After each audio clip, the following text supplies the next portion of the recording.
party's Hurriyat conference has called for a complete shutdown, civil curfew and large-scale protest demonstrations on 5th August.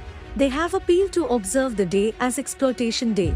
The incarcerated APHC Vice Chairman, Ghulam Ahmad Gulzar said that 5th August is one of the most tragic, painful and darkest days of modern Kashmir history.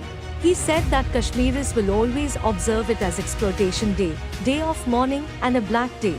It was on 5th August 2019 when RSS-backed fascist government led by PM Modi used up political, social, religious and all other basic rights of Kashmiris and turned Ayok into a big open-air prison. 5th August is an attack on Kashmir's unique identity, culture, demography and fundamental rights by Hindutva forces. APHC General Secretary Maulvi Bashir Ahmad Irfani said that slavery is a curse and Kashmiris will prefer martyrdom over Hindutva slavery.